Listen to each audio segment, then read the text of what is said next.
예를 비교해서 살펴보았습니다. 야고보서 3장 저희가 마지막 부분을 그렇게 살펴봤죠. 근데 아직 저희가 좀 더 살펴봐야 될 부분이 있어서요. 그 야고보서 3장 이야기를 조금 더 하고 그 다음에 4장 1절부터 3절까지만 나가도록 하겠습니다.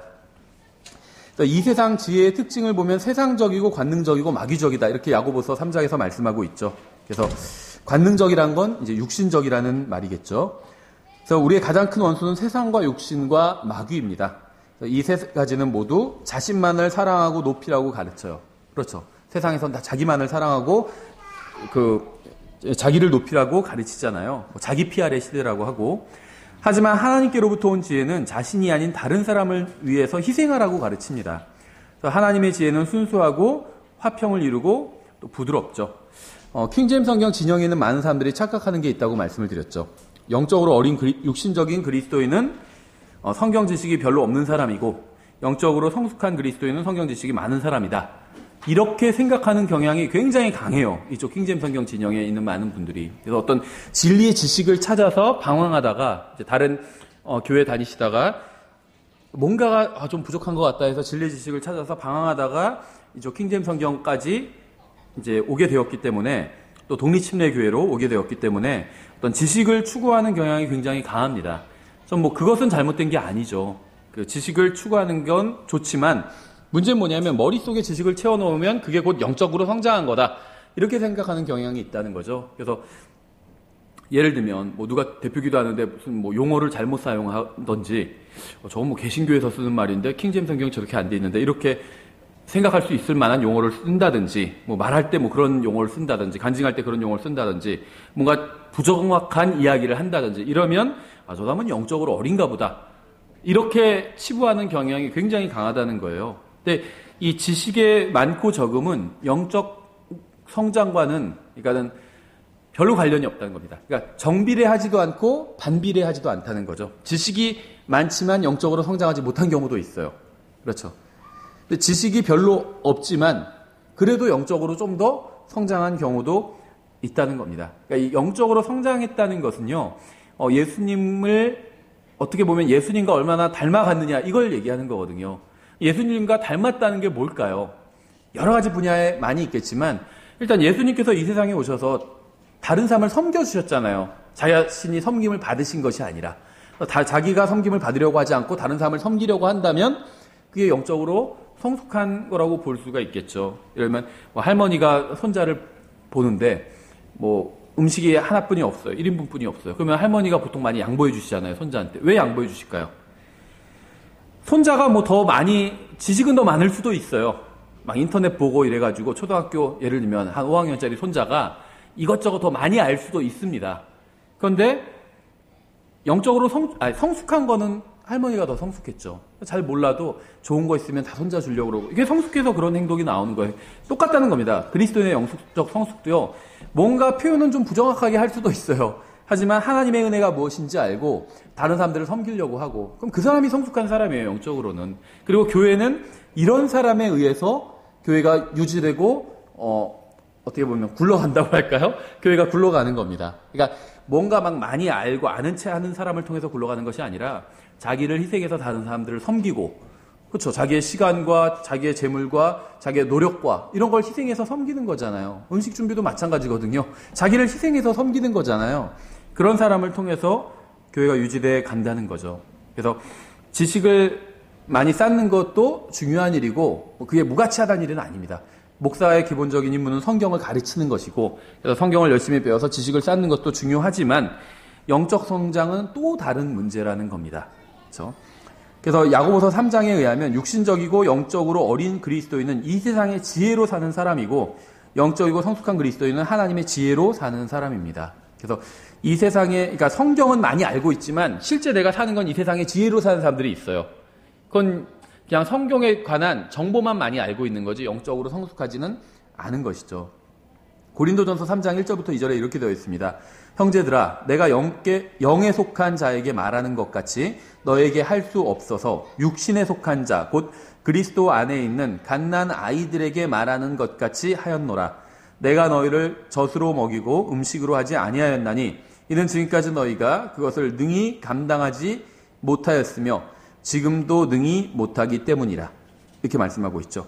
그러니까 육신에 속한 사람은, 그러니까 영적으로 어린 사람은 육신적인 것에 관심이 많아요. 먹고, 그렇죠. 아이들 키워보신 분들은 아실 거예요. 다 먹고, 싸고, 자고, 이 문제거든요. 아이들 키우면은, 갓난 아이일 때, 어린 아이일 때. 그러니까 하는 말들도 다 막 그런 말들이에요. 저희도 아직 아이들이 어려서 뭐 발가락, 뭐 배꼽, 찌찌, 똥꼬, 뭐 이런 얘기만 하거든요. 주로 대화 주제가. 이거 뭐 어쩔 수가 없어요. 수준이 그런 수준이니까. 네, 나중에 이제 수준이 높아지겠죠, 좀. 저희 집도. 네. 그러니까는 육신적인 것, 뭐 배고프고 먹고 막 이런 문제만 관심이 가 있어요. 그렇죠. 또 육신적인 그리스도인과 육신적인 교회의 특징이 무엇일까요? 3절에 나와 있어요. 제가 고린도전서 3장 1절부터 2절을 인용했는데 3절. 너희가 아직도 육신에 속하였도다. 너희 가운데 시기와 다툼과 분열이 있으니 너희가 육신에 속하여 사람들처럼 걷지 아니하느냐. 그러니까 육신적인 사람의 특징은 성경을 잘 모르는 거. 그 성경에 나온 용어를 잘 못 인용하는 거. 이런 게 아니라는 겁니다. 그건 육신적인 것과 관련이 없어요. 아직 잘 배우지 못했으면 잘 모를 수도 있죠. 그건 상관이 없습니다. 배우면 돼요. 그렇죠. 그래서 누가 좀 인용을 잘못했다든지 아니면 뭐 용어를 잘못 썼다든지 그렇다고 해서 그 사람이 육신적이다. 그렇지 않다는 겁니다. 육신적인 사람의 특징이 뭐냐면 시기와 다툼과 분열이에요. 예.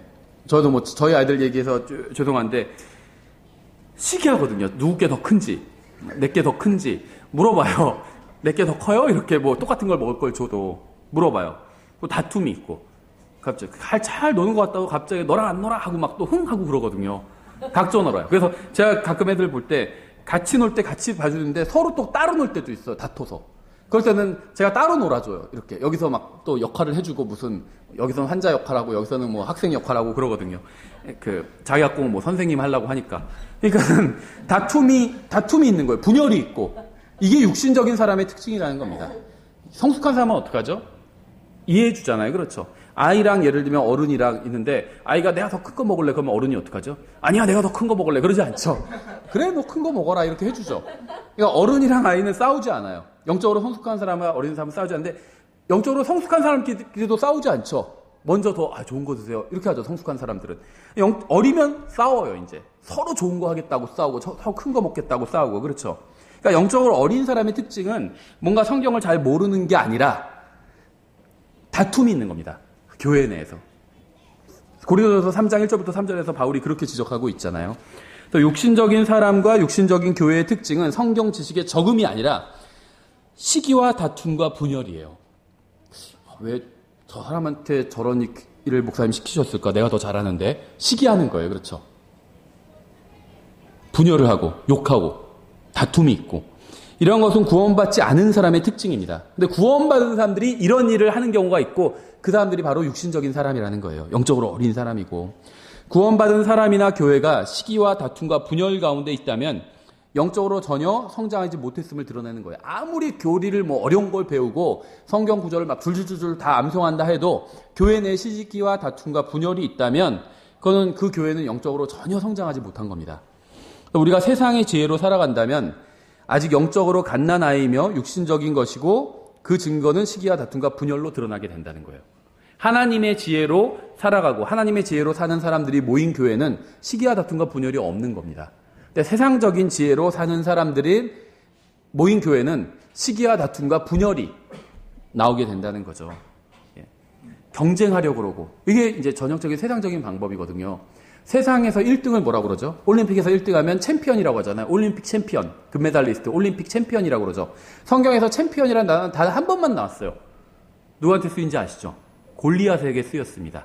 골리앗에게. 그러니까 성경에선 챔피언이 좋은 게 아니에요. 1등, 경쟁하고, 이건 육신의 특징입니다. 경쟁은.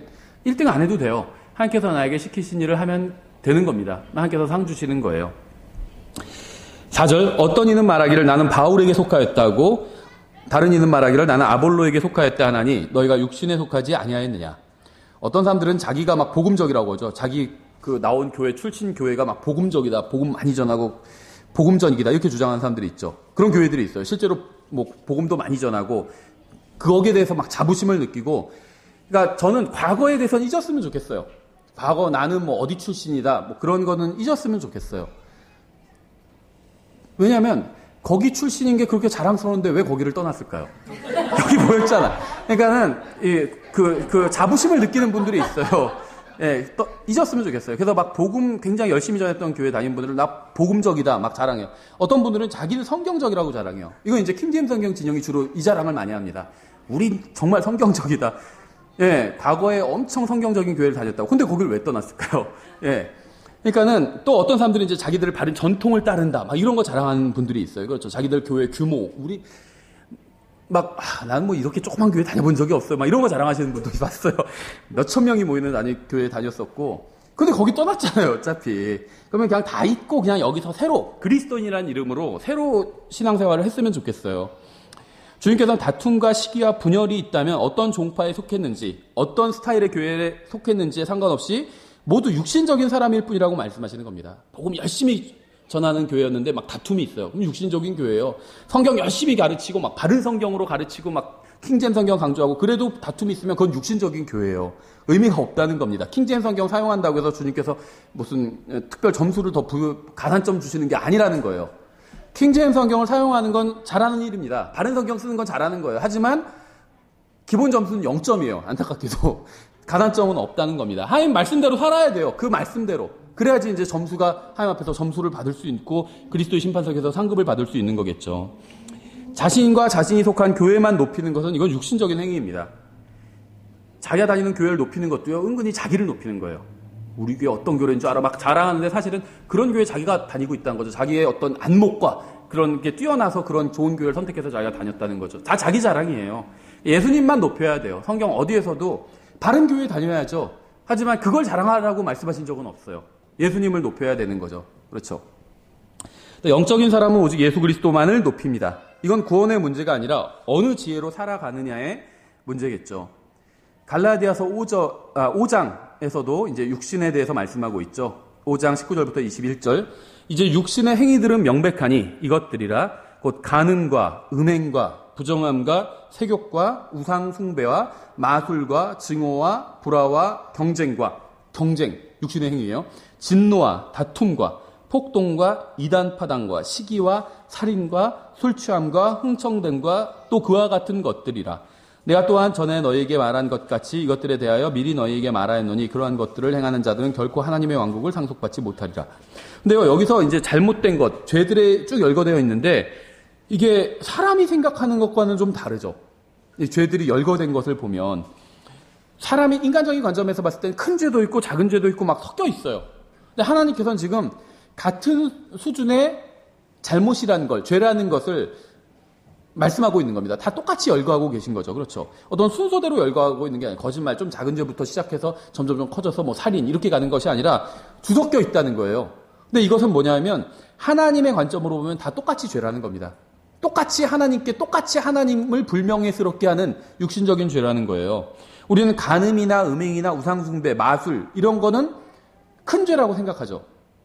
누가 간음을 했대 그러면 뭐 그럴 수도 있지 이렇게 얘기하는 사람 없어요. 그렇죠. 진짜 그렇게 얘기를 해요. 그렇죠.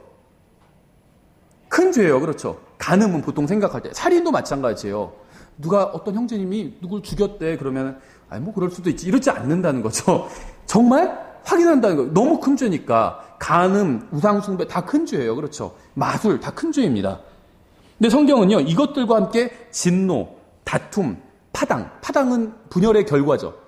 분열 이런 걸 열거하고 있다는 거예요. 하나님께서 보실 때는요. 굉장히 우리는 어떤 누가 간음하고 살인하고 저 사람 진짜 하나님의 뜻을 저버렸구나. 구원받은 사람이 어떻게 저럴 수가 있지? 육신적이다. 이렇게 생각하는데 하나님께서는요.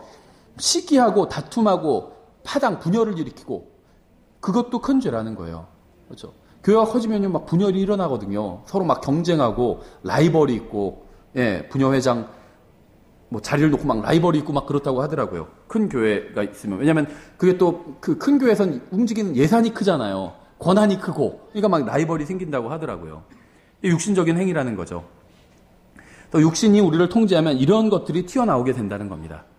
뭐 다른 게 아니에요. 누가 이 세상 사람들만 구원받지 않은 사람들만 막 살인하고 간음하고 그런 게 아니잖아요. 구원받지 않은 사람들은 육신이 다 통제하고 있죠. 그러니까 살인, 간음이 막 나오는 거예요. 근데 구원받은 사람도 하나님의 말씀이 아니라 자기 육신의 정욕대로 살면, 그러니까 세상적으로는 네 느낌을 따라가라, 뭐 이런 거 좋은 말로 사용하잖아요. 그리스도인은 절대 그러면 안 되거든요. 느낌을 따라가서 살면은 싸움이 일어나요. 그렇죠. 근데 이거를 막 좋게 포장하는 경우들이 있죠. 뭐 하나님께서 뭐 자기한테 뭐 계시를 주셨다는 그런 식으로 다른 형제를 자기가 미워하고 막 험담하는 게 그런 식으로 포장하는 경우들이 있다는 거예요. 그러니까 느낌을 따라가면 그리스도인들도 언제든지 이런 죄들이 튀어나오게 된다는 겁니다. 22절에 이제 반대, 성령님을 따라가는 것에 대한 이야기가 나오죠. 그러나 성령의 열매는 사랑과 기쁨과 화평과 오래 참음과 부드러움과 선함과 믿음과 온유와 절제니 이 같은 것을 대적할 법이 없느니라. 이게 영적인 사람의 표시입니다. 그렇죠. 성경 지식이 많은 것이 영적인 사람의 표시가 아니라는 거예요. 예전에 어떤 형제님이 아주 오래전 일인데 착각해가지고 막 성경 지식을 강조하는 교회였어요. 그래서 그 형제님이 3개월간 교회 안 나오고 산속에 들어가가지고 정말 주석서 딱 한 지를 갖고 들어갔어요. 그걸 독파하고 나온다고. 그건 영적 성장과 관련이 없다는 거예요. 지식은 쌓았을 수 있겠죠. 영적 성장과는 관련이 없다는 거예요. 영적으로 성장한 사람의 표시는 막 지식이 막 줄줄줄 나오는 것이 아니라 사랑과 기쁨과 화평과 오래 참음과 부드러움, 선함, 믿음, 온유, 절제 이런 것들이 나오는 겁니다. 그렇죠. 다른 사람에 대해서 참아주고 오래 기다려주고 좀 부드럽게 이야기해주고 가능하면 그렇죠. 뭐 화를 내야 될 땐 또 화를 내야 돼요. 죄를 보면 화를 내야죠. 그렇지만 가능하면 또 부드럽게 해주고 그렇죠. 이런 것들이 나와야 된다는 거예요. 성령님께서 우리를 통제하시면 사랑과 기쁨과 화평과 오래 참음과 부드러움과 선함과 믿음과 온유와 절제가 나오게 됩니다. 25절 만일 우리가 성령 안에서 살면 또한 성령 안에서 걸을지니 이렇게 말씀하고 있죠.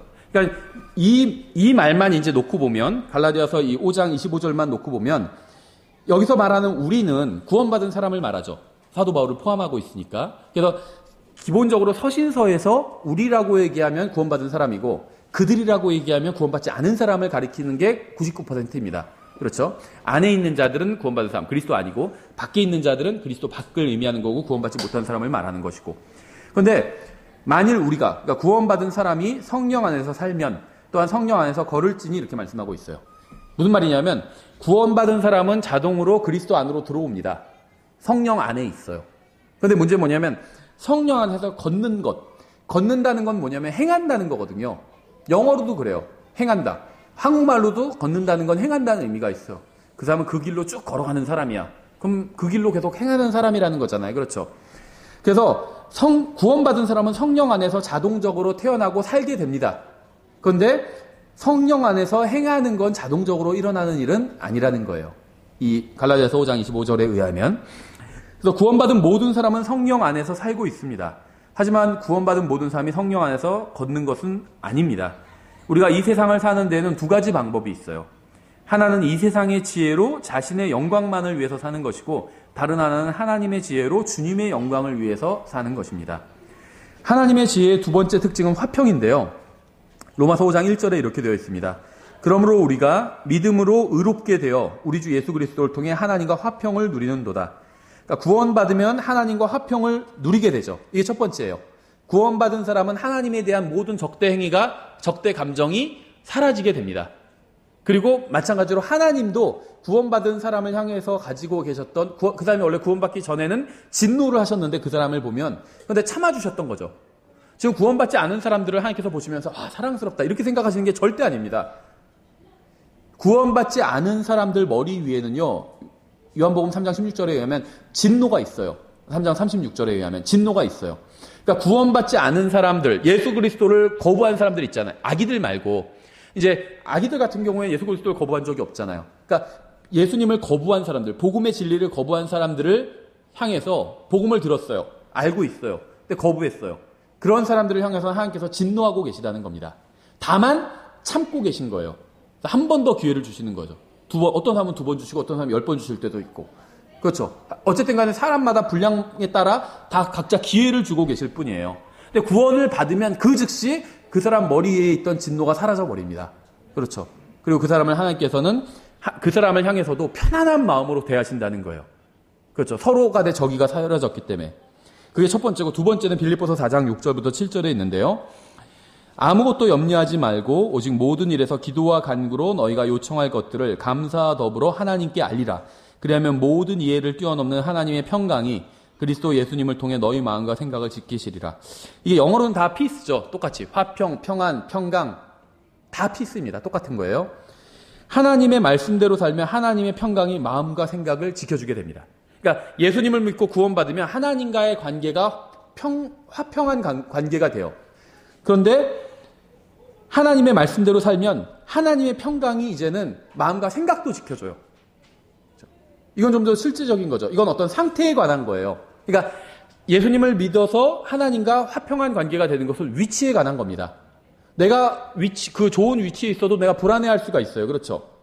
튼튼한 건물 안에서도 내가 이게 무너지지 않을까 막 안절부절 할 수 있다는 거죠. 아주 안전한 비행기 안에서도 비행기가 추락하지 않을까 안절부절할 수 있다는 거예요. 그러니까 그리스도인은 예수님을 받아들여서 하나님을 믿으면 영원히 안전한 상태가 됩니다. 그렇죠? 그래서 추락하지 않는 비행기에 탄 거예요. 그런데도 막 혼자 안절부절 할 수 있죠. 하나님의 말씀대로 살아야 내가 가지고 있는 하나님과 이룬 그 화평이 진짜 이제 내 마음과 삶을 지배하게 된다는 겁니다. 이건 또 다른 문제라는 거죠. 돈을 많이 갖고 있는 것과 돈을 실제로 쓰는 거는 다른 문제죠. 돈을 많이 갖고 있어도 쓰지 않으면 굶어 죽을 수도 있어요. 그렇죠? 근데 갖고 있는 걸 쓰면은 이제는 그걸 자기가 갖고 있는 걸 누리면서 사는 거잖아요. 이건 또 다른 문제라는 거예요. 예수님을 믿는 것과 하나님의 말씀대로 사는 것은 완전히 별개의 문제라는 겁니다. 예수님을 믿으면 안전한 상태가 돼요. 자기가 그걸 느끼건 느끼지 못하건 영원히 안전한 상태가 됩니다. 하나님과는 평안한 상태가 됐고 영원한 위협이 사라져 버렸어요. 예수님을 믿고도 막 불안해하면서 살 수 있잖아요. 그런데 진실을 보면 그 사람이 불안해할 이유가 하나도 없다는 겁니다. 모두 다 사라져 버렸어요. 그 사람은 영원히 안전해요. 그렇죠. 사람에게 닥치는 최악의 일이 죽는 거잖아요. 그렇죠. 근데 죽음도 이득이라고 말했잖아요. 이득이라고. 예수님을 믿는 사람은 사람에게 닥치는 최악의 경우 그 죽음까지도 이득이 될 수 있다는 겁니다. 즉시 하나님을 만날 수 있으니까. 그렇죠. 그런데 하나님의 말씀대로 사는 건 이건 완전히 또 다른 차원의 문제라는 겁니다. 그러니까 예수님을 믿음으로 인해서 완전히 차원이 바뀐 거예요. 아무런 보장도 없이 인생을 살다가 예수님을 믿고 영원한 보장을 얻게 된 인생이죠. 완전히 차원이 바뀌어버린 건데 하나님의 말씀대로 사는 건 거기서 더 한 단계 업그레이드가 되는 거예요. 그렇죠. 살면서도 이제는 실제로도 영원히 안전한데 그 영원히 안전하다는 그 마음을 갖고 살 수 있게 되는 겁니다. 실제로. 그리고 또 더 한 가지가 있는데요. 이게 이제 또 다시 업그레이드 하는 건데 거기서 로마서 12장 18절에서 가능하다면 너희가 할 수 있는 대로 모든 사람과 화평하게 지내라 이렇게 말씀하고 있죠. 그러니까 첫 번째는 하나님과 화평해야 됩니다. 그렇죠. 그게 구원이죠. 두 번째는 자기 자신과 화평해야 돼요. 크게 이제 큰일 날 게 없어요. 여러분이 예수님을 믿고 구원받았다면요. 건강이 악화될 수도 있어요. 암에 걸릴 수도 있습니다. 그렇죠. 온갖 종류의 질병에 다 걸릴 수가 있어요. 사업이 잘 안 될 수도 있습니다. 그래도 정말 큰일 난 건 없어요. 정말 큰일 난 건 없어요. 하나님의 자녀고요. 예수님이 오시면 그 모든 게 그냥 다 그 모든 문제들이 사라져 버릴 겁니다. 그렇죠? 그래서 여러분 자신과 화평을 해야 돼요. 하나님께서 받아주셨어요. 그래서 내가 지금 처한 상황에 너무 비관하고 그럴 필요도 없어요. 하나님께서 받아주셨어요. 뭐가 걱정이에요? 비관할 필요가 없어요. 이게 두 번째예요. 첫 번째는 하나님과 화평해야 되고 두 번째는 자기 자신과 화평해야 돼요. 세 번째는 다른 사람과 화평하게 지내야 됩니다. 그렇죠? 이건 또 다른 관계예요. 이거는. 그래서 성경은 가능하면 모든 사람과 화평하게 지내라고 말씀하고 있습니다. 왜냐하면 가능하지 않은 경우도 있거든요. 아무리 잘해줘도 저 사람은 끝까지 대적하는 경우도 있어요. 그럼 그 사람과 화평하게 지낼 수는 없죠. 그래서 가능하면이라고 말씀하고 있는 거죠. 우리는 먼저 하나님과 화평을 누려야 됩니다. 그런 후에 하나님의 평강으로 살면 그 결과가 사실은 다른 사람과의 화평으로 드러나게 돼요. 생각해 보세요. 어떤 사람이 하나님의 말씀대로 산다면 그 사람은 좋은 이웃일까요? 나쁜 이웃일까요? 좋은 이웃이에요. 정직하게 살고. 그렇죠. 뭐를 하든지 다 주님께 하듯 하고. 그게 하나님의 말씀대로 사는 거잖아요. 그럼 그 사람은 정직하게 사는 거예요. 옛날에 그랬다고 하잖아요. 스펄전 시대에 어떤 그 하녀가 간증을 하는데 그때 이제 메이드라는 직업이 있으니까 하녀. 당신은 예수님을 믿고 나서 무엇이 달라졌습니까? 그러니까 이렇게 얘기를 했대요. 집에서 청소를 하는데 이제 영국의 저택이니까 카펫이 다 깔려 있잖아요. 구원받기 전에는 먼지를 모아서 주인이 없을 때 카펫을 열고 그 안에 싹싹 먼지 넣고 카펫을 닫았는데 지금은 그걸 갖고 와서 밖에 나가서 버린다고. 주님께 하듯 하는 거죠. 하나님께서 다 보고 계시다는 걸 이제는 알고 있고 인정하고 있는 겁니다. 그렇죠? 주인이 마치 보고 있는 것처럼 주인을 위해서 청소를 하지만 하나님 위해서 하는 것처럼 하나님께서 보고 계시다고 그것으로 하는 거죠. 그런 사람은요, 다른 사람과 화평을 이뤄요. 그렇죠? 그래서 하나님의 말씀대로 살면은 자기 자신도 평안해집니다. 그리고 덤으로 다른 사람들과 화평하게 지내게 돼요. 그렇죠? 그래서 하나님의 지혜의 또 세 번째 특징은 부드러움입니다. 부드러움. 디모데후서 2장 23절부터 24절에 그러나 어리석고 무식한 논쟁들을 피하라. 내가 알거니와 그것들은 다툼을 일으키느니라. 주의 종은 결코 다투지 말아야 하며 모든 사람에게 부드러우며 가르치기를 잘하며 인내하며. 세상의 지혜는 어리석은 질문을 하는 사람을 질책하고 면박을 줍니다. 세상의 지혜는 논쟁에서는 이길지 모르지만 혼을 구하지는 못할 수도 있다는 거죠. 하지만 하나님의 지혜는 어리석은 질문에도 부드럽게 답해주고 또 온유함으로 설득합니다. 그래서 저는 이렇게 생각해요. 목회를 하려면, 목사가 되려면 이제 기본적으로 은사가 있어야 되겠죠. 가르칠 수 있는 은사가 있어야 되고, 그 다음에는 이제 그건 하나님께서 주시는 거죠. 근데 이제 자기 개인의 어떤 성향과 관련해서는 욕먹기 싫은 사람은 절대 목회하면 안 된다고 생각해요. 앞에 서면은 어쨌든 간에 잘하면 잘하는 대로, 못하면 못하는 대로 욕을 먹게 되어 있습니다. 모든 사람들의 판단을 받게 되어 있어요. 욕을 먹을 수밖에 없어요. 예수님도 욕을 드셨잖아요. 예수님 보고도 욕한 사람들이 있어요. 사람들 생각해 보세요. 예수님이 욕먹을 일을 하신 적이 있을까요? 없잖아요. 온전히 다 자기를 희생하셨고 사람들에게 빵이면 빵 만들어 주셨고, 그렇죠? 음료수 공급해 주시고 음식 공급해 주시고 사람들한테 잘해 주셨어요. 예수님은 그 자기 목숨마저도 위해서 바쳐 주셨죠. 그런데도 사람들이 막 손가락질하고 욕하고 비난했잖아요. 예수님이 욕을 먹는다면 모든 사역자, 예수님의 사역자는 다 욕을 먹게 되어 있습니다. 그렇죠? 그래서 욕 먹는 게 싫은 사람은 목회하면 안 돼요. 또 하나는 저는 다른 사람한테 친절하게 설명해 줄 수 없다면 목회하면 안 된다고 생각합니다. 별의별 걸 다 물어봐요. 그래서 그 목회에 대한 책을, 어떤 책을 보면은 목회는 유치원을 운영하는 것 같다 이런 식으로 얘기하거든요. 예, 막 사람들이 막 유치원 가면 막 유치한 거 물어보잖아요. 똑같아요. 잘 모르니까 물어보는 거예요. 그건 괜찮거든요. 교회에 와서 교회에서 바른 걸 가르치는데 거기에 반대해서 잘못된 걸 가르치면 안 됩니다. 그래서 우리 교회는 이걸 믿고 이것 외에 다른 걸 가르치면 안 됩니다 하는데 그걸 가르치면 안 돼요. 예를 들면 저희 교회 개혁 성경 갖고 오거나 NIV를 갖고 와도 됩니다. 교회 문 앞에서 성경 검사해서 왜 이거 갖고 왔어요? 나가세요. 그러고 쫓아내지는 않아요. 상관없어요. 잘 모르니까 그걸 갖고 오는 건 상관없어요. 근데 와가지고 NIV가 아니면 개혁 성경이 더 바른 성경이다.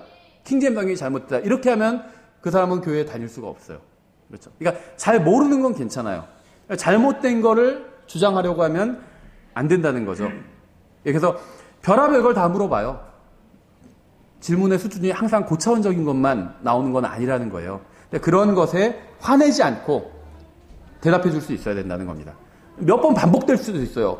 똑같은 질문을 계속 반복하시는 경우도 있고. 그래도 어리석은 질문에도 잘 대답해 줄 수 있는 사람이 화내지 않고 그런 사람이 목회를 해야 된다고 생각해요. 왜냐하면 목사는 기본적으로 성경 가르치는 사람이거든요.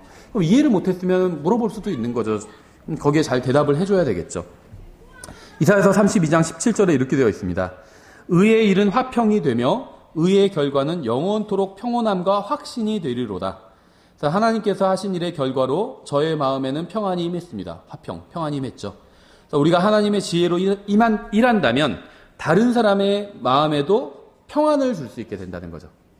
이게 사역이에요.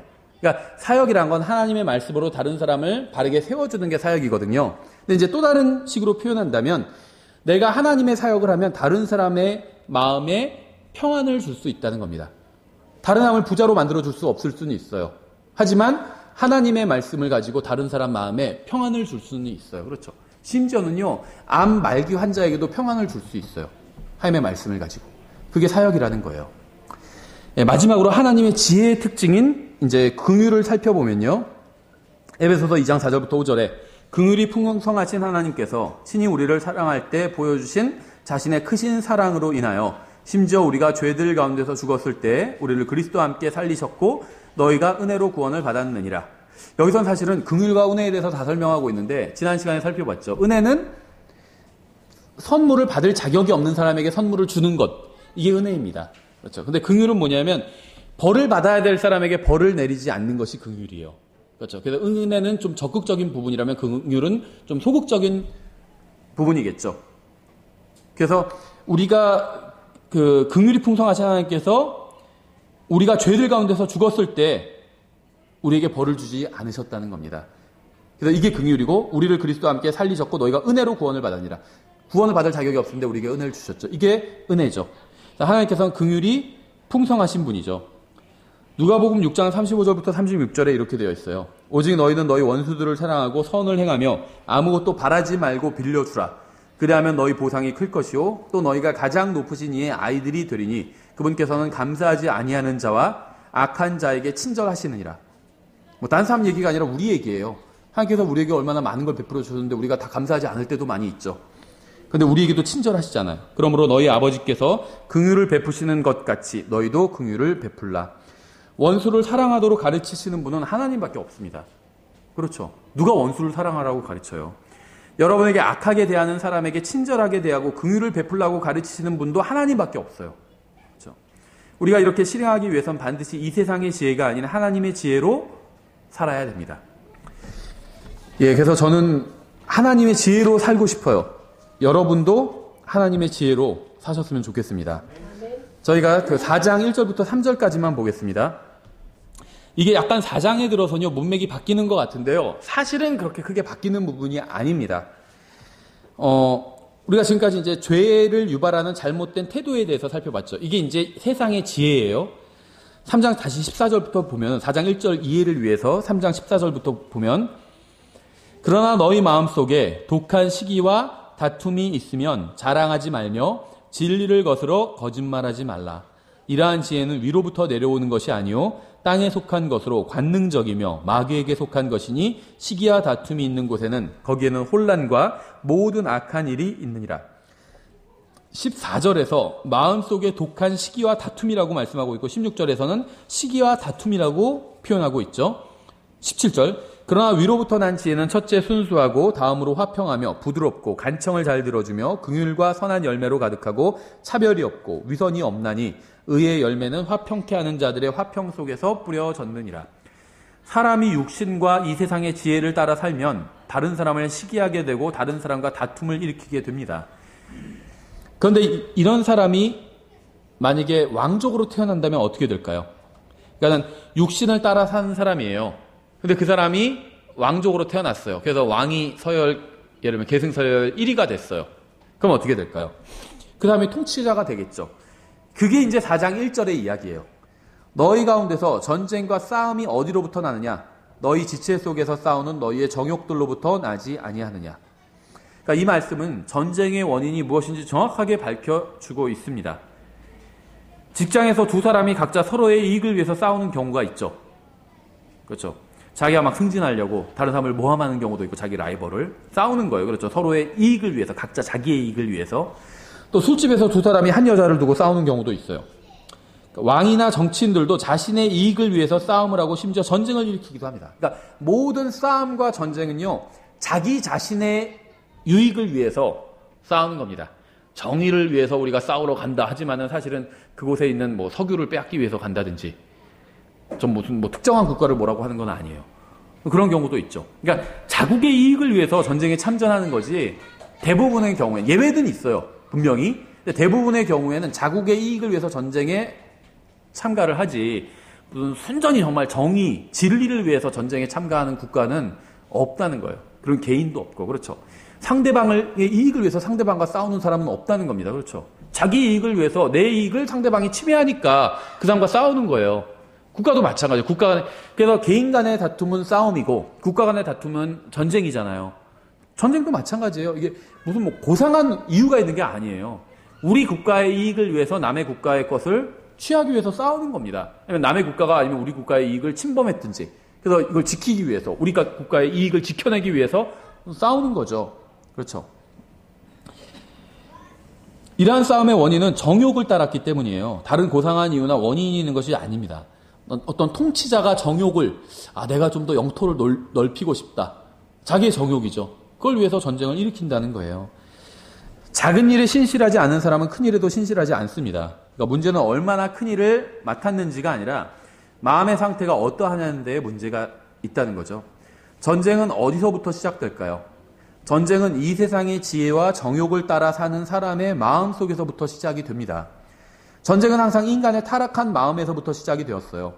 항상 서로가 다른 사람이 가진 것을 강제로 빼앗으려고 하다가 전쟁이 일어나게 되죠. 또 다툼이 일어나게 되고.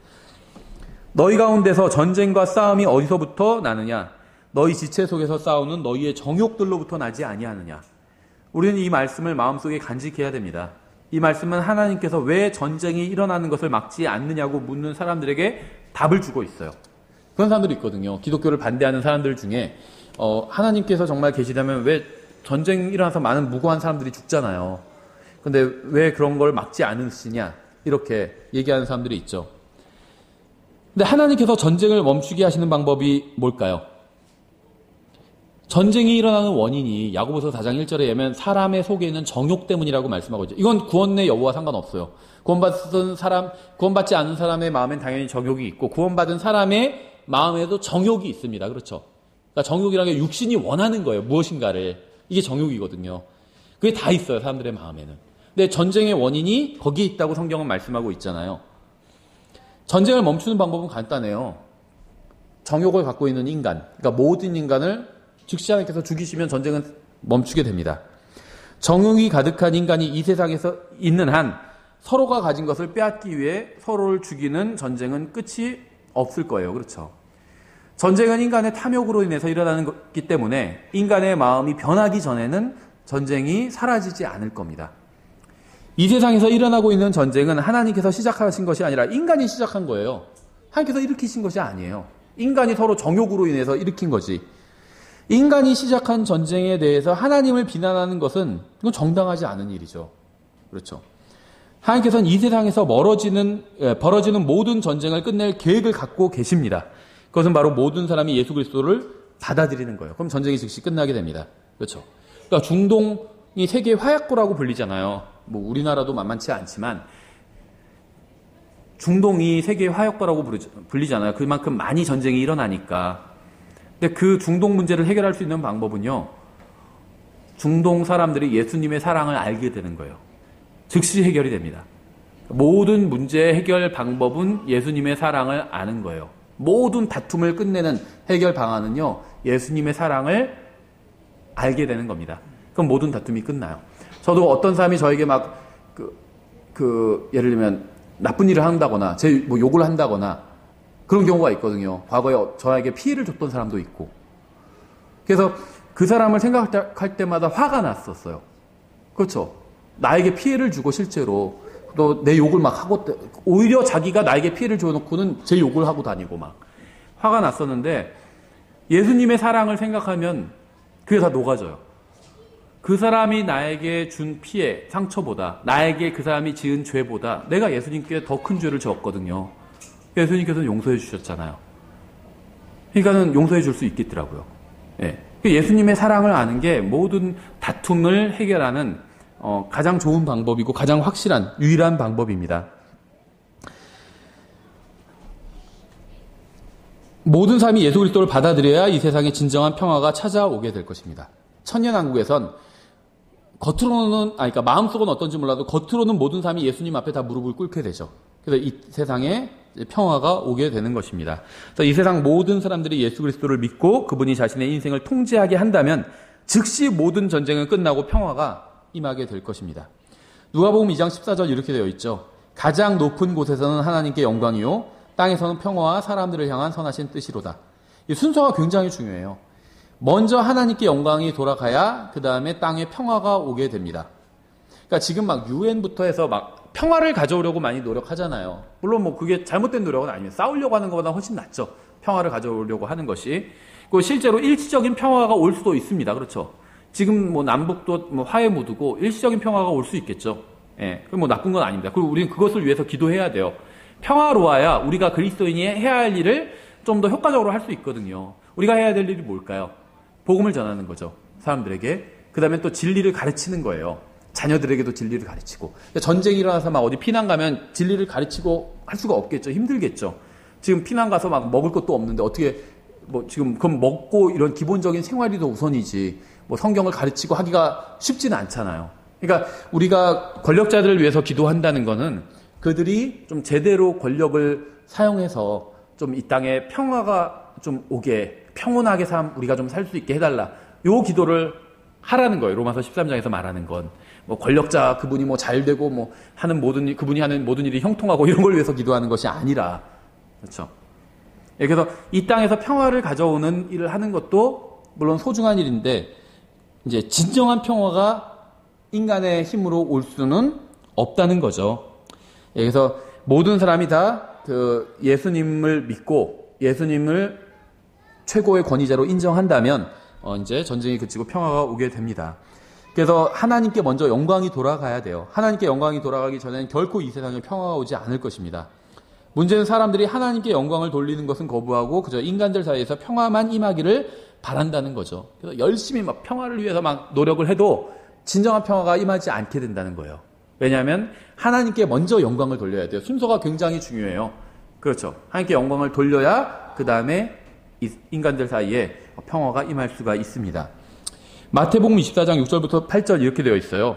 또 너희가 전쟁들과 전쟁들의 소문을 들을 터이나 주의하여 불안해하지 말라. 이 모든 일들이 반드시 일어나야 하되 아직 끝은 아니니라. 이게 무슨 의미일까요? 주님께서는 종말의 표적은 전쟁이 아니라고 말씀하신 거예요. 전쟁은 항상 일어났습니다. 종말의 표적이 전쟁이라면 인류 역사 6천년 다 종말의 표적인 거예요. 그렇죠? 전쟁은요 항상 있었어요. 왜 전쟁이 항상 있었을까요? 야고보서 4장 1절에서 봤잖아요. 인간의 정욕으로부터 나왔어요. 전쟁이. 그렇죠? 모든 싸움과 전쟁이 인간의 정욕에서 너희의 정욕에서 나왔다 이렇게 말씀하고 있잖아요. 인간의 정욕을 가지고 있는 한 이 전쟁은요 그치지 않고 계속 일어나게 됩니다. 그래서 전쟁이 주님의 재림의 어떤 징조는 아니라는 거예요. 전쟁은 항상 일어나니까. 그렇죠? 주님께서는 종말의 표적은 전쟁이 아니라고 말씀하신 거예요. 마태복음 24장 6절 7절에서. 전쟁은 항상 일어나기 때문입니다. 인류 역사 중 전쟁이 일어나지 않은 기간은 아주 짧은 기간에 지나지 않아요. 이 세상 어딘가에서는 지금도 전투가 벌어지고 있습니다. 그러한 전쟁이 우리에게는 직접적인 영향을 주지 않기 때문에 우리나라 뉴스에는 나오지 않을 뿐이에요. 그렇죠? 아프리카 어디서 내전이 일어나고 있어요. 아직도 전쟁이 일어나고 있어요. 우리랑 관련이 없잖아요. 그래서 우리 뉴스에 안 나오는 거예요. 4장 2절. 너희가 욕심을 내도 갖지 못하고 죽여서 갖고자 해도 아합이 그랬죠. 나봇을 죽여서까지 그 포도원 땅을 갖고 싶어 했죠. 이 땅에 대한 욕망, 부동산을 계속 취득하려는 욕망이 대단했죠. 죽여서도 갖고자 했는데 얻지 못했어요. 자기도 죽었어요. 그렇죠. 하나님 심판으로 바로. 너희가 다투고 싸워도 갖지 못하면 너희가 구하지 아니하기 때문이요. 이 구절은요. 죄의 본질이 무엇인지를 말해주고 있어요. 죄의 본질은 하나님께서 주신 것에 만족하지 못하고 더 갖고자 하는 것이 죄의 본질입니다. 마귀의 죄는 하나님께서 자신에게 맡겨주신 위치에 만족하지 못하는 것이었어요. 마귀의 위치는 무엇이었죠? 하나님의 왕자를 덮는 그룹이었잖아요. 성경은 그룹이 이 5이 나오죠. 4그룹은 동서남북, 하나님의 왕자 동서남북에 위치하고 있고 마지막 덮는 그룹이 하나님의 왕자 위에 있었습니다. 하나님의 왕자를 덮고 있었어요. 그렇죠. 마귀가 바로 루시퍼가 이 덮는 그룹이었다는 겁니다. 그게 루시퍼의 자리였어요. 그 임무를 잘 수행하면 되는 것이었습니다. 그것도 영광스러운 일이었죠. 다른 천사들에겐 그런 임무가 주어지지 않았어요. 감히 하나님의 왕자에 범접할 수 없었다는 겁니다. 그룹이 천사들과는 또 다른, 아마도 우리가 그룹이나 스랍에 대해서는 자세히 알 수는 없지만 천사들보다는 뛰어난 존재였던 것 같아요. 하나님의 왕자를 직접 호위하는 일을 했기 때문에. 근데 그 엄청난 그 뛰어난 일을 받았고 실제 이제 에스겔서를 보면 가장 아름답게 창조된 존재였어요. 루시퍼는. 그럼에도 불구하고 더 욕심을 냈던 거죠. 그러니까 하나님께서 우리에게 주신 것들이 있어요. 거기에 만족하지 않는 것이 죄의 본질이라는 겁니다. 이사야서 14장 12절부터 15절에 나오죠. 오 아침의 아들 루시퍼야, 내가 어찌 하늘에서 떨어졌는가? 민족들을 약하게 만든 자야, 내가 어찌 끊어져 땅으로 떨어졌는가? 그러니까 이 루시퍼는요, 민족들을 약하게 만들 정도로 엄청난 권능을 가지고 있어요. 한 존재가, 하나의 개인이 민족들을 약하게 만든다는 게 엄청난 파워예요. 그렇죠? 내가 내 마음속으로 이르기를 내가 하늘로 올라가 내가 하나님의 별들 위로 내 왕자를 높이리라. 또 내가 북쪽의 옆면들에 있는 회중의 산 위에 앉으리라. 내가 구름들이 있는 높은 곳 위로 올라가 내가 지극히 높으신 이와 같이 되리라 하였도다. 그러나 너는 끌려가 지옥으로 곧 그 구덩이의 옆면들로 내려가리로다. 마귀의 죄는 가장 본질적인 죄였고 그래서 하나님께서는 그를 즉시 쫓아내 버리셨습니다. 그런데요, 그러니까 마귀의 죄는 무엇이었냐면 자기에게 주어진 위치, 모든 천사들보다 뛰어난 위치였고 하나님의 왕자를 덮는 위치였고 강력한 위치였어요. 그런데 이것보다 더 욕심을 냈죠. 여기에 만족하지 않고 내 왕자를 아예 하나님의 왕자가 비기게 하겠다. 내가 그분과 맞먹겠다. 이 생각을 한 거예요. 그렇죠. 그러니까 자기에게 주신 은혜에 만족하지 않았던 거예요. 근데 인간의 죄도 마귀의 죄와 본질적으로 다르지 않습니다. 그러니까 지금 이게 문맥이 정욕에 대한 이야기를 하면서 여기까지 온 거예요. 하나님께서는 아담과 이브에게 단 한 가지 과일만 제외하고 동산에 있는 모든 과일을 허락해 주셨습니다. 이건 관대한 거죠. 제가 항상 말씀드리지만 너무한다. 하나님 어떻게 그렇게 먹지 말라고 하실 수 있냐. 그런 거 왜 만들어 주셨냐. 하나님 너무하다. 이렇게 생각하는 사람들이 있는데요. 너무한 게 절대 아닙니다. 엄청나게 관대한 거예요. 이 에덴 동산은 중동 국가 몇 개를 합한 만큼 큰 크기거든요. 그냥 옆집 집 앞에 있는 동산, 조그만 동산이 아니에요. 중동에 있는 지금 그 비옥한 초생딸 지역이라고 부르죠. 중동 국가들 몇 개를 합한 만큼 큰 크기예요. 이 에덴은. 그런데 여기에 있는 모든 과일을 다 허락해 주셨습니다. 하나만 말고, 선악과만 말고. 이거는 관대한 거예요. 그렇죠. 그런데 어떻게 했죠? 불만을 품었던 거죠. 다 허락해 주시고 하나만 하나만 먹지 말라고 그랬어요. 그런데 하나님께서 허락해 주신 거에 만족하지 않고 그 금지된 것 하나, 그것에 욕심을 부린 거죠. 그러니까 인간은 자신에게 허락된 모든 과일을 먹을 수 있었음에도 불구하고 허락되지 않은 단 한 가지 과일에 욕심을 부려서 죄를 짓게 된 것입니다. 이와 같이 모든 죄는 하나님께서 허락하신 것에 만족하지 않은 데서부터 시작돼요. 왜 훔칠까요? 내가 갖고 있는 것에 만족하지 않기 때문에 훔치는 거예요. 그렇죠. 다른 사람의 것을. 그러니까 이 죄는 다 하나님께서 주신 것에 만족하지 않은 데서부터 시작된다는 거예요. 로마서 7장 23절 24절 내 지체들 안에서 다른 법이 내 생각의 법과 싸워 내 지체들 안에 있는 죄의 법에게로 나를 사로잡아가는 것을 내가 보는도다. 오 나는 비참한 사람이로다. 이 사망의 몸에서 누가 나를 건져내랴. 사도 바울은 구원받아 거듭난 사람이었고 하나님의 말씀을 알고 있었기 때문에 무엇이 옳은 일인 것인지 알고 있었습니다. 생각으로는 하나님께서 원하시는 일을 하려고 했어요. 하지만 그의 사망의 몸 안에 있는 그 무엇인가가 죄의 본성이죠. 구원받은 바울과 싸워서 그가 하고자 하는 것을 하지 못하게 했습니다. 그래서 바울은 자신의 육신이 죽기 전에까지 자신은 투쟁을 해야 한다고 결론을 내린 거예요. 타락한 인간은 누구나 정욕에 따라 살고자 하는 육신을 가지고 있어요. 그래서 하나님께서는 엄마, 아빠, 선생님, 경찰 아저씨, 목사, 성령님을 주신 거예요. 그 정욕에 따라서 살지 못하게 하기 위해서. 정욕대로 마음대로 하려고 그러면 어렸을 때 엄마 아빠한테 혼나죠. 좀 크면 이제 선생님한테 혼날 수도 있고 이제 아예 성인이 되면 경찰 아저씨한테 혼나게 돼요. 이게 제일 무섭죠. 그래서 그렇게 하지 말라고 경고하기 위해서 목사를 주셨죠. 또 정말 더 본질적으로 마음속에서 그 사람을 움직이게 하기 위해서 성령님을 주신 거죠. 에베소서 6장 12절 우리는 살과 피와 맛부터 싸우지 아니하고 정사들과 권능들과 이 세상 어둠의 치리자들과 높은 처소들에 있는 영적 사악함과 맛부터 싸우느니라. 하나님께서는 가장 높은 곳에서 모든 것을 보고 계십니다. 하나님께서는 사탄이 일시적으로 이 세상의 신이 되는 것을 허락하셨어요. 사탄은 기회만 되면 우리의 가정과 교회를 망가뜨리려고 합니다. 하지만 성경은 인간의 진짜 문제는 항상 인간의 마음속에서부터 시작한다고 증언하고 있죠. 야고보서 4장 2절 너희가 욕심을 내도 갖지 못하고 죽여서 갖고자 해도 얻지 못하나니 너희가 다투고 싸워도 갖지 못함은 너희가 구하지 아니하기 때문이요. 하나님께서는 성경에서 살인하지 말라고 말씀하셨어요. 만약 하나님도 믿지 않고 성경도 믿지 않는다면 어떻게 될까요? 하나님께서는 또 성경에서 간음하지 말라고 말씀하셨습니다. 하나님도 믿지 않고 성경도 믿지 않으면 어떻게 될까요? 간단해요. 복잡하지 않아요. 술집에 가서 여자를 만나요. 근데 알고 보니까 유부녀예요. 근데 상관하지 않고 그녀와 그녀의 남편을 죽이고 그녀를 차지합니다. 다윗이 그랬죠. 어떤 여자에게 반했는데 알고 보니까 유부녀예요. 남편을 죽이고 차지했죠. 여러분은 어떻게 그런 짓을 할 수 있느냐고 생각할 겁니다. 왜냐하면 여러분은 하나님도 믿고 하나님의 말씀인 성경도 믿기 때문이에요. 하나님의 말씀도 믿고 하나님도 믿기 때문에 그렇게 하면 안 된다는 걸 알고 있죠. 하나님과 하나님의 말씀이 우리의 정욕을 막아주고 있는 겁니다.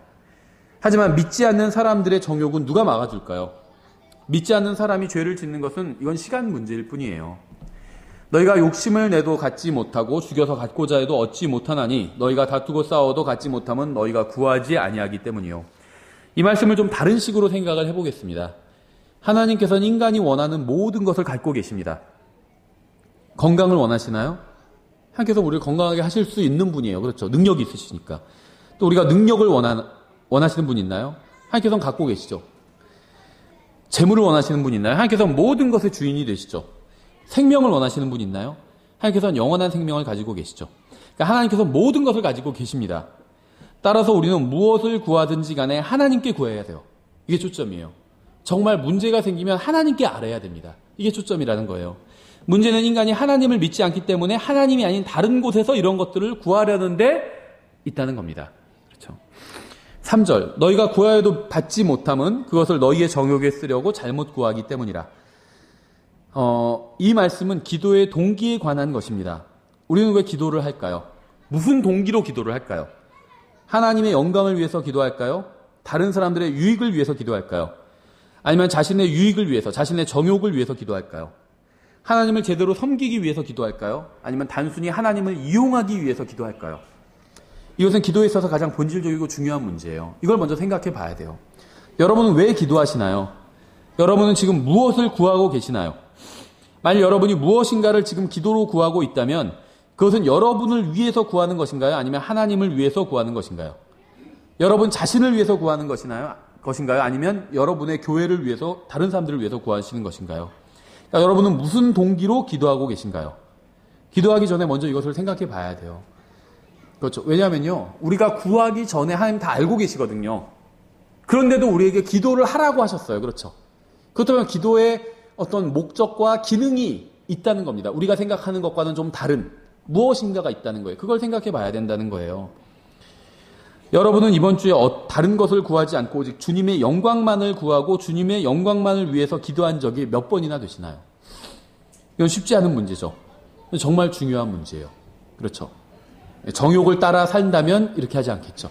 하나님의 지혜로 산다면 하나님의 영광을 위해서 무엇인가를 구했겠죠.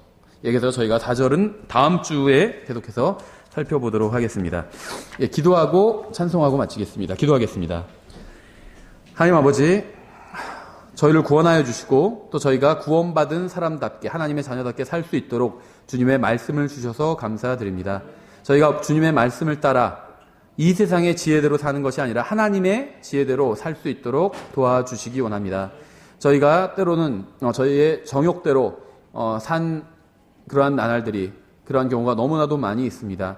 이제는 과거의 모든 잘못들을 주님 앞에서 정말 십자가 앞에 내려놓고 이제는 주님의 말씀대로 살고자 합니다. 주님의 말씀을 통해서 성령님께서 저희 안에서 역사해 주셔서 저희의 마음을 바꿔주시고 또 저희의 인생이 주님께 정말 기쁨이 되는 인생이 될 수 있도록 역사해 주시기 원합니다. 감사드리며 우리 주 예수 그리스도의 이름으로 기도드렸습니다. 아멘.